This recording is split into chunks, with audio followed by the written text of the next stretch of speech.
बिस्मिल्लाहिर्रहमानिर्रहीम। अस्सलामु अलैकुम वरहमतुल्लाहि वबरकातुहू। अज़ीज़ान गिरामी, आज हम सनाए व बदाए किस्त नंबर 3 लेकर हाजिर हुए हैं। बाकी जो सनतें हैं उसको हम समझने की आज कोशिश करेंगे। नंबर 4, तजनीसे ताम। अगर आप इसके माना समझ लें तो आपको ये सना समझ में आ जाएगी। तजनीस के माने हम जिन्स होना और ताम के माने मुकम्मल पूरा। अब देखिए उसकी तारीफ यहां मैंने लिखी है। जब शायर अपने किसी शेर में दो ऐसे अल्फाज इस्तेमाल करे जो लिखने, पढ़ने और बोलने में एक जैसे हो, यानी कुछ भी फर्क ना हो, एक ही जैसा लिखा जाता हो, एक ही जैसा पढ़ा जाता हो, एक ही जैसा बोला जाता हो, तो उसे सनाते तजनीसे ताम कहते हैं।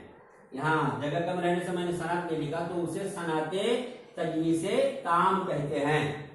मसलन मिसाल नंबर 1, जान दी हुई उसी की थी। जान दी हुई उसी की थी। अब तो ये है कि हक अदा न हुआ। ये शेर जो है वो अल्लाह ताला के बारे में कहा गया है कि अल्लाह ताला ने अगर किसी मौके पर जान मांगा और हमको अपनी जान कुर्बान कर देनी पड़ी और हमने अपनी जान को कुर्बान कर दिया, तो बहुत बड़ा कोई कारनामा अंजाम नहीं दिया, क्योंकि ये जान जिसने दी थी उसी को हमने वापस दे दिया है। तो जान दी हुई उसी की थी। अब तो ये है कि हक अदा न हुआ। मेरा अजीजों देखिए, हक एक मरतबा इस्तेमाल हुआ, फिर उसी मिसरे में दोबारा हक अदा न हुआ। तो एक हक यहाँ फर्ज के माने में है और एक हक सच के माने में है। सच तो ये है कि हक अदा न हुआ, यानी फर्ज अदा न हुआ। एक मरतबा और देख लीजिए आप, तजनीसे ताम। जब शायर अपने किसी शेर में दो ऐसे अल्फाज इस्तेमाल करे जो लिखने, पढ़ने और बोलने में एक जैसे हो, तो उसे तजनीसे ताम कहते हैं। मसलन जान दी हुई उसी की थी। हक तो ये है कि हक अदा न हुआ। यहाँ देखिए हक 2 मरतबा इस्तेमाल हुआ है, लिखने, पढ़ने, बोलने में एक ही जैसा है, इसे तजनीसे ताम कहेंगे। एक दूसरी मिसाल देखिए, है ज़बाने खामा आजिज बस तारीफ में, यानी अब इससे ज्यादा जबान तारीफ नहीं कर सकती है, इतनी ज़ौक़ कहता है उठाकर ज़ौक़ में दस्ते दुआ। तो देखिए ज़ौक़ ये शायर का नाम है, तखल्लुस है उसका, एक मतलब आया। फिर ज़ौक़ के माने शौक, रग़बत, ये भी होता है। तो ज़ौक़ कहता है उठाकर ज़ौक़ में दस्ते दुआ, यानी ऐसी किसी के कहने से दुआ नहीं कर रहा, बल्कि उसके दिल में दुआ करने की रग़बत पैदा हुई, दुआ करने का शौक पैदा हुआ, दुआ करने का ज़ौक़ पैदा हुआ, तो उस ज़ौक़ में वो दस्ते दुआ उठा करके दस्ते दुआ उठा रहा है। तो देखिए ज़ौक़ लिखने में, पढ़ने में दोनों ज़ौक़ एक जैसे हैं, लेकिन माना अलग है। यहाँ शायर ने अपना तखल्लुस इस्तेमाल की कि ज़ौक़ कहता है, और यहाँ ज़ौक़ में यानी शौक में दस्ते दुआ वो उठा रहा है। तो ऐसा कोई भी शेर जिसमें शायर दो ऐसे अल्फाज इस्तेमाल करे जो लिखने, पढ़ने और बोलने में एक जैसे हों, लेकिन माने अलग अलग हों, तो उसे तजनीसे ताम कहते हैं। 7 नंबर देखिए मेरे अजीजों, मुराअतुन नज़ीर। जब शायर अपने किसी शेर में एक लफ्ज की मुनासिबत से दूसरे अल्फाज इस्तेमाल करे, तो उसे मुराअतुन नज़ीर कहते हैं, सनाते मुराअतुन नज़ीर कहते हैं। एक लफ्ज इस्तेमाल किया, अब आगे जो अल्फाज ला रहा है उसी की मुनासिबत से ला रहा है, तो उसको सनाते मुराअतुन नज़ीर कहते हैं। यहाँ देखिए मिसाल, पत्ता पत्ता, बूटा बूटा, हाल हमारा जाने है। जाने न जाने, गुल ही न जाने, बाग तो सारा जाने है। तो देखिए यहाँ पर पत्ता पत्ता इस्तेमाल किया, अब इसी की मुनासिबत से बूटा ला रहा है। यहाँ गुल इस्तेमाल किया है, गुल के मुनासिबत से बाग ला रहा है। तो पत्ता पत्ता बूटा बूटा हाल हमारा जाने है, जाने न जाने गुल ही न जाने बाग तो सारा जाने है।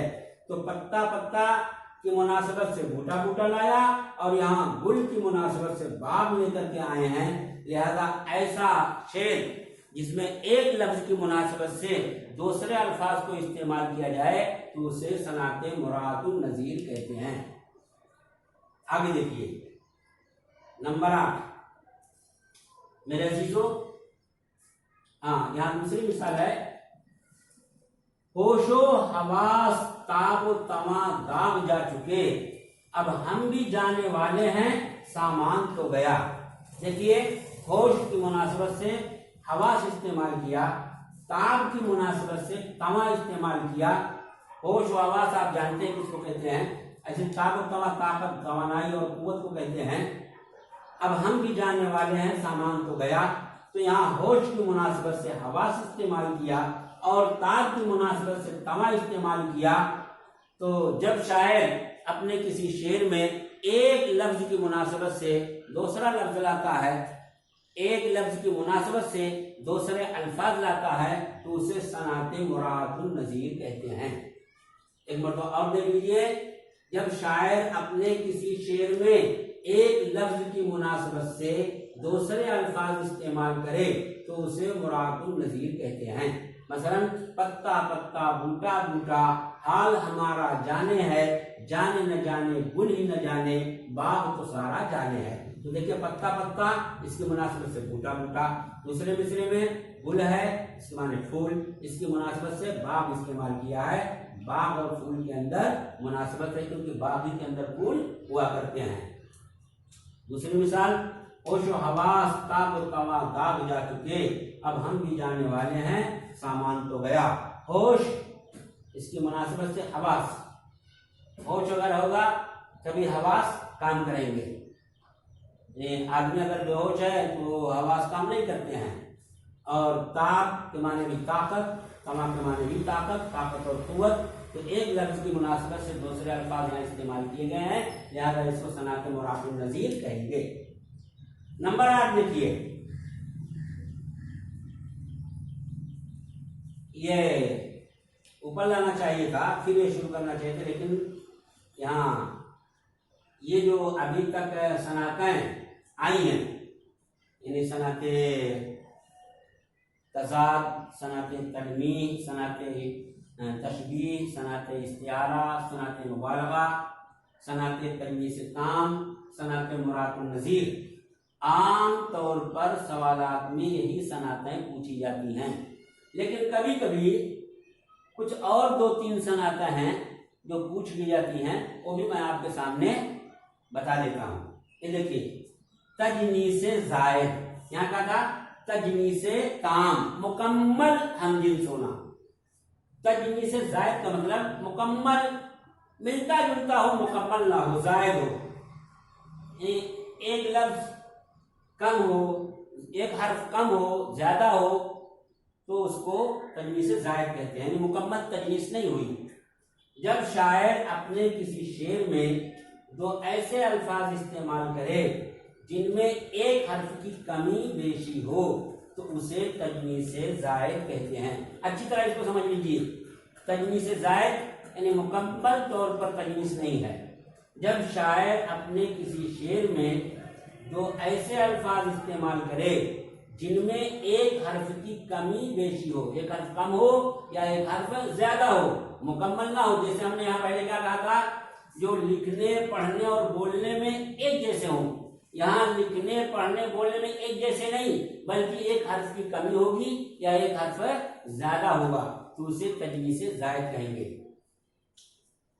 देखिए यहाँ मिसाल दिया है, वो माबूद यक्ता खुदाए जहां, वो माबूद यक्ता खुदाए जहां, अल्लाह ताला के बारे में है कि अल्लाह ताला ही सिर्फ अकेले इबादत के लायक हैं और दुनिया जहान के माबूद और खुदा वही हैं कि जिसने किया कुन में कौनो मकान। यहाँ देखिए दूसरे मिसरे में कौन एक लफ्ज इस्तेमाल हुआ है और फिर उसके बाद कौन इस्तेमाल हुआ है।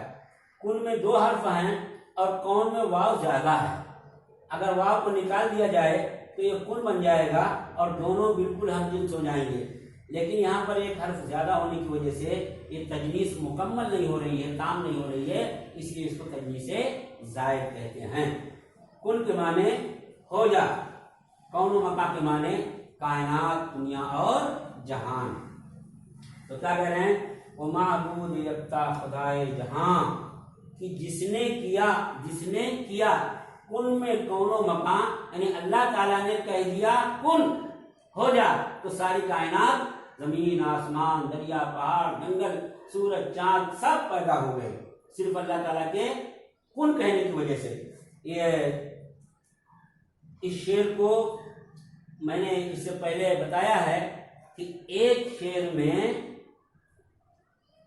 कई दो सनतें भी हो सकती हैं। जैसे इससे पहले बताया था कि सनते तलमीम भी हो सकती है और सनते इस्तिआरा भी हो सकता है। यहाँ पर सनते तलमीम से जायद भी इस शेर के अंदर है और साथ ही साथ इसमें सनते तलमीम भी है। कैसे सनते तलमीम है, कुरान शरीफ में एक आयत है, इज़ा अरादा शैयन अन यक़ूल लहू कुन फयकून। तो ये कुन का लफ्ज आया, ये कुरान पाक की आयत की तरफ भी इशारा हो गया। और तलमीम की तारीफ ये है कि जब शायर किसी तारीखी वाकया या कुरानी आयत या फर्जी दास्तान की तरफ इशारा करे तो उसे सनत तलमीम कहते हैं।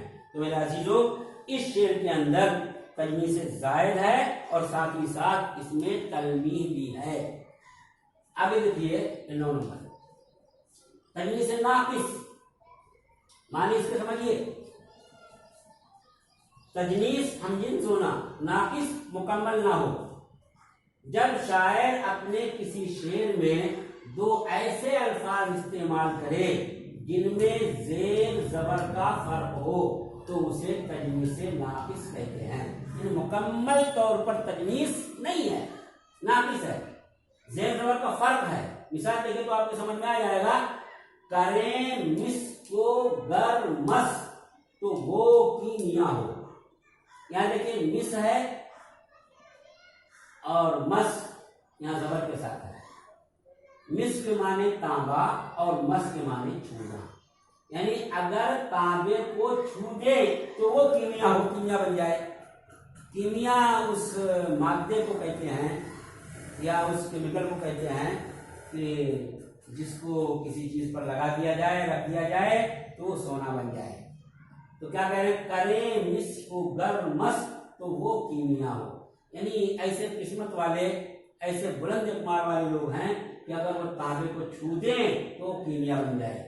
अगर खाक में हाथ डालें किया हो, अगर मिट्टी में हाथ डाल दें तो मिट्टी सोना बन जाए। इतने किस्मत वाले हैं।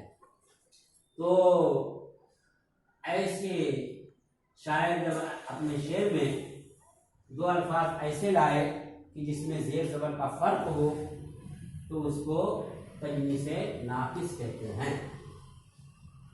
उसके बाद 10 नंबर देखिए मेरे अजीजों, उसने तालील। उसने तालील कहते हैं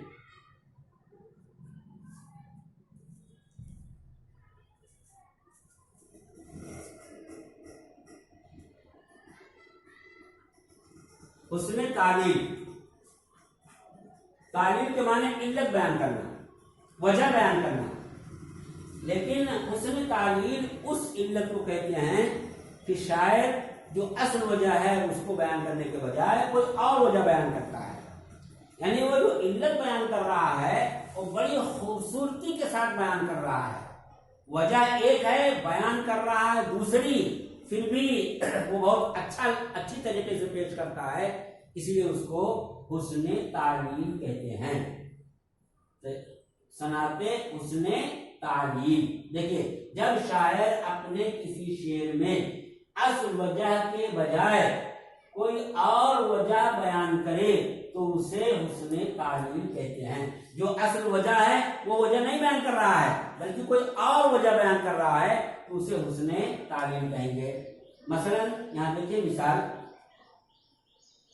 बारिश जो होती है वो किसी के मरने या जीने से नहीं होती है, बल्कि अल्लाह ताला ने एक निजाम बनाया है बारिश का। बादल बरसते रहते हैं, कब बारिश होनी है, कहाँ बारिश होनी है, कितनी बारिश होनी है, वो बारिश फायदेमंद होगी, नुकसानदेह होगी, ये सब अल्लाह ताला को मालूम, और अल्लाह ताला की मशीयत से सब होता है, किसी के मरने और जीने से नहीं होता है। लेकिन शायद क्या कह रहा है बारिश के ताल्लुक से, बारिश जो होती है वो अपने मरने की तरह मंसूब कर रहा कि मैं क्योंकि दुनिया से जा रहा हूँ इसलिए बरसात होती रहेगी और बारिश बहुत बादल बरसता रहेगा।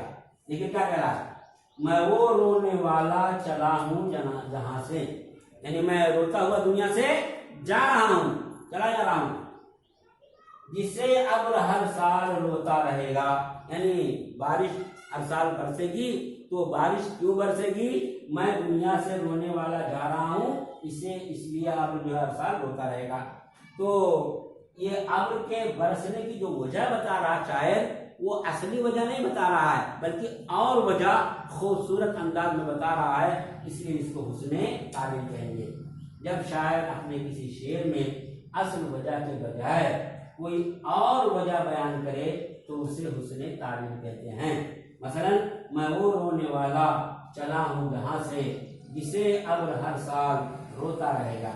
मेरे अजीजों, ये 10 सनतें हो गई हैं, अब ये 11वीं सनत मैं आपके सामने पेश कर रहा हूँ। ये भी कभी कभी हो सकता है पूछ लें, लेकिन मैंने पहले ही अर्ज कर दिया कि ये 8 सनतें जो हैं बुरातुन नज़ीर तक आम तौर पर सवालात में यही आते हैं, इसीलिए मैंने मिसालें भी एक एक इनकी लिखी हैं ताकि आपको ज्यादा परेशानी ना हो याद करने में।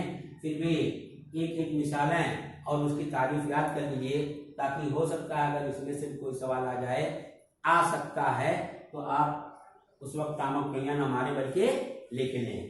तो देखिए 11वीं सनत है तजाहुले आरिफाना। तजाहुल के माने जहालत जाहिर करना, जाहिर बनना, ना जानने की एंट्री करना। आरिफाना के माने जानबूझ करके, तजाहुल आरिफाना कहेंगे जानबूझ करके अपने आप को ना जानने वाला कहना, यानी जानबूझ करके जहालत का इजहार करना, उसे कहेंगे तजाहुल आरिफाना। मिसाल के तौर पर आपसे किसी के बारे में पूछा गया कि फला साहब को आप जानते हैं, हालांकि आप जानते हैं लेकिन आपने कहा कि नहीं मुझे नहीं मालूम, हालांकि आप जानते हैं, तो लाइल्मी का इजहार कर रहे हैं।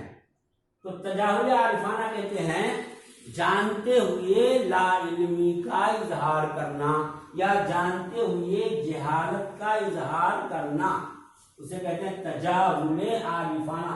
अच्छी तरीके से सुन लीजिए, तजाहुल आरिफाना। देखिए जानते हुए जहालत का इजहार करना, मैंने बिल्कुल मुख्तसर लिखा है।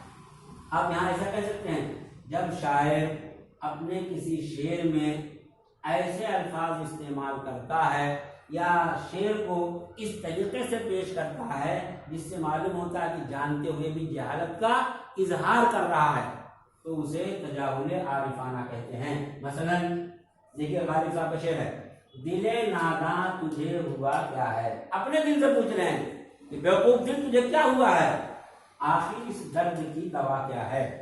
तो शायर अपने दिल के बारे में जानता है कि मुझे इश्क का मर्ज हो गया है, किसी के दर्द में मुब्तला है, वो किसी के इश्क में मुब्तला है, तो पूछ रहा है दिले नादा तुझे हुआ क्या है, आखिर इस दर्द की दवा क्या है। दर्द को भी जानता है, दवा को भी जानता है।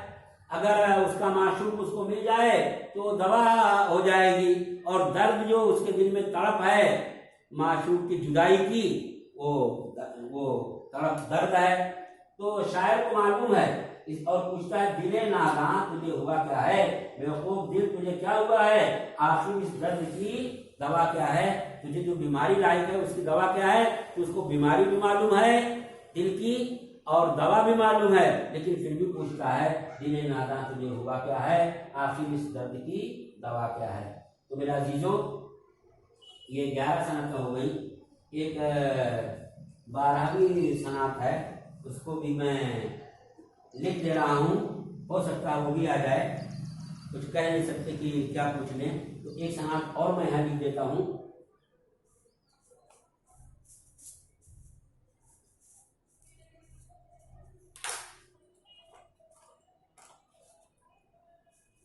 थोड़ा सा आप शब्द से काम लीजिए, बस यही लिख दे रहा हूं।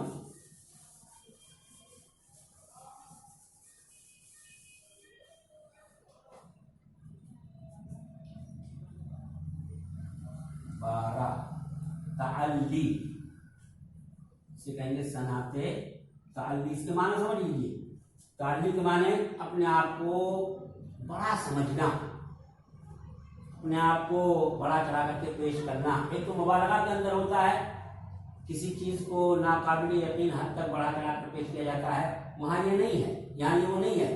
यहाँ क्या है, अपने को एक तरह का घमंड है, तकब्बुर है, इस तरीके से शायद मैं ये काम कर सकता हूं दूसरे नहीं कर सकते हैं, इस तरीके से पेश करता है। जब शायर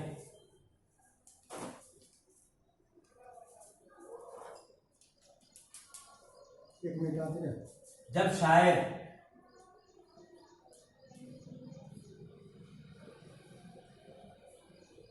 अपने आप को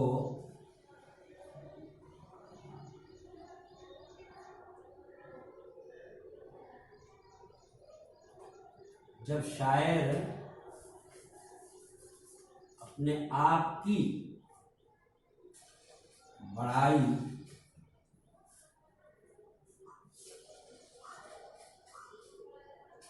पेश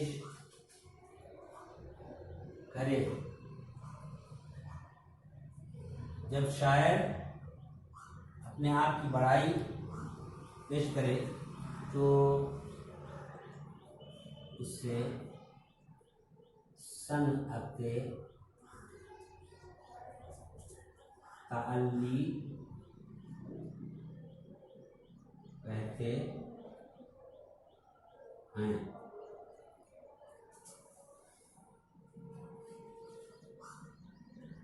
मसलन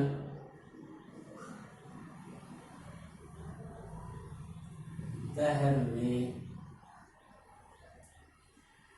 मजरूह कोई जाविदा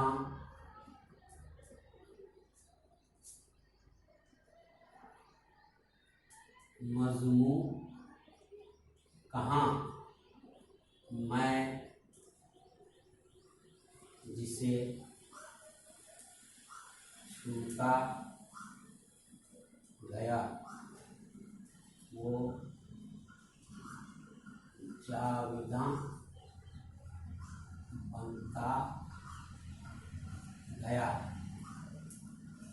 देखिए अजीजों, जगह कम थी इसलिए मैंने बहुत ही मुख्तसर में लिखा है।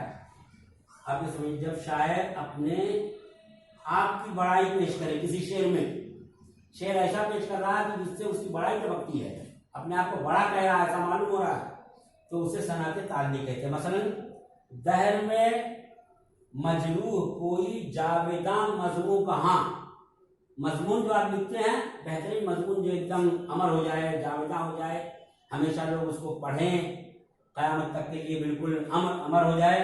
तो दहर में मजरूह कोई जावेदा मजमू कहाँ, मैं जिसे छूता गया वो जावेदा बनता गया।